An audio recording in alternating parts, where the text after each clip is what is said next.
बहुत समय पहले की बात है। एक छोटे से गांव में दो किसान मोहन और सोहन रहा करते थे। वह दोनों बहुत अच्छे दोस्त थे। उनके पास एक बड़ा खेत और कई गायें थीं, लेकिन वह इससे खुश नहीं थे। वह और अमीर होना चाहते थे। उनके पड़ोस में एक गोपाल नाम का किसान रहता था। गोपाल बहुत गरीब किसान था। उसके पास केवल एक गाय और एक छोटा सा खेत था, पर वह बहुत खुश था। सोने से पहले वह रोज रात को भगवान को धन्यवाद कर देता था। सब कुछ अच्छा चल रहा था।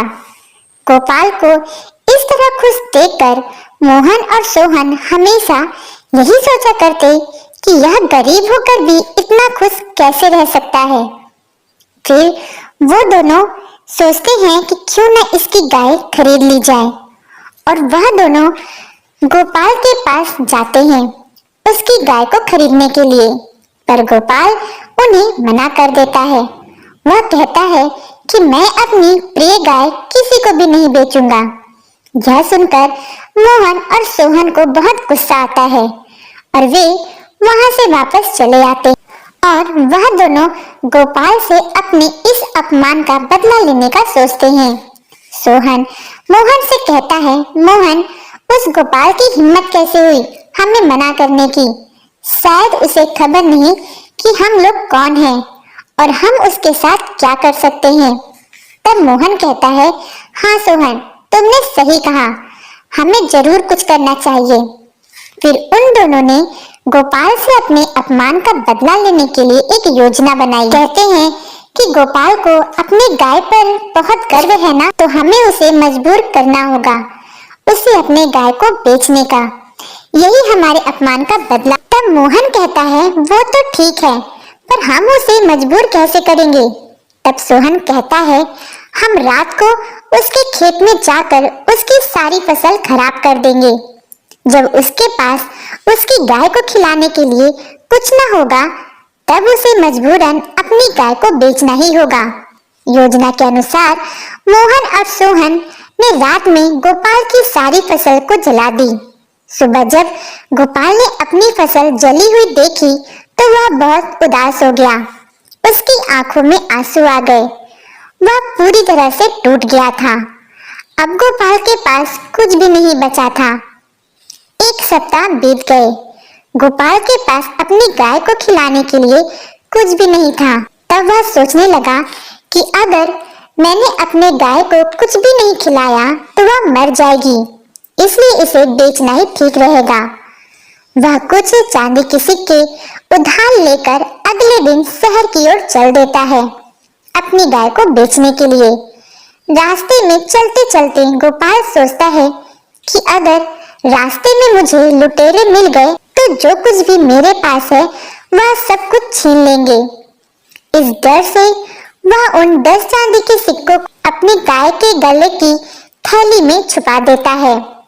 थोड़ी देर यात्रा करने पर वह थक जाता है और उसने एक सराय में आराम करने का फैसला करता है। गोपाल ने सराय के बाहर एक खूंटे से गाय को बांध देता है और अंदर चला जाता है।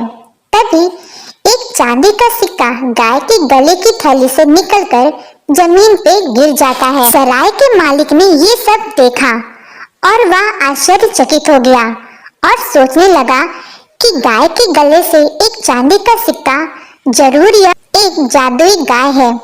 तब वह गोपाल के पास गया और उससे पूछा, क्या यह गाय तुम्हारी है? तो गोपाल कहता है, हाँ, यह गाय मेरी है, मैं इसे बेचने के लिए शहर ले जा रहा हूँ। यह सुनकर सराय का मालिक सोचने लगा कि लगता है इसे नहीं पता कि इसकी गाय एक जादुई गाय है। अगर इसे यह पता होता तो यह इसे कभी नहीं बेचता। क्यों ना इससे मैं इस गाय को खरीद लूं। तब सराय के मालिक ने, अरे, अब आपको इस गाय को बेचने की कहीं जाने की जरूरत नहीं है, मैं इसे खरीदूंगा। इसके बदले में मैं तुम्हें ढेर सारे चांदी के सिक्के दूंगा। गोपाल कहता है, ढेर सारे चांदी के सिक्के? गोपाल गाय की इस कीमत को सुनकर चौंक जाता है, क्योंकि वह अच्छी प्रकार जानता था कि ये गाय की वास्तविक कीमत नहीं है, लेकिन वह सोचता है मुझे क्या, शायद भगवान की यही मर्जी हो। और भगवान की मर्जी सोचकर वह सराय के मालिक को हाँ कर देता है। गोपाल चांदी के सिक्के के बदले में गाय को सराय के मालिक को दे देता है और अपने घर के लिए खुशी खुशी निकल जाता है। घर पहुंचकर वह चांदी के सिक्के को गिनने लगता है और कहता है इन सिक्कों से मैं उधार लिए उन 10 सिक्कों को देकर कई सारे गाय भी खरीद सकता हूँ और उन्हें भर पेट खाना भी खिला सकता हूँ। तभी वहाँ सोहन और मोहन आ जाते हैं। गोपाल उस समय चांदी के सिक्कों को गिन रहा था। इतने सारे चांदी के सिक्के देखकर दोनों की आंखें फटी की फटी रह जाती हैं और वे गोपाल से कहते हैं क्यों भी गधे, कहाँ से पाए इतने सिक्के, तूने चोरी करी ना? तब गोपाल कहता है नहीं, मैंने कोई चोरी नहीं की, ये तो मेरे गाय के बदले में मिले हैं। मैंने अपनी गाय को बेच दिया। अब मैं इन चांदी के सिक्कों से कई सारे गाय खरीदूंगा, दूध बेचूंगा और एक बड़ा आदमी बनूंगा। ये सुनकर सोहन और मोहन गुस्से से लाल हो जाते हैं। उन्हें विश्वास ही नहीं हो रहा था कि उनकी योजना असफल हो गई है। तो दोस्तों, आपको कहानी कैसी लगी कमेंट बॉक्स में जरूर बताइएगा। कहानी अच्छी लगी हो तो वीडियो को लाइक करके चैनल को सब्सक्राइब कर लीजिएगा। मिलते हैं अगली कहानी के साथ, तब तक के लिए नमस्कार।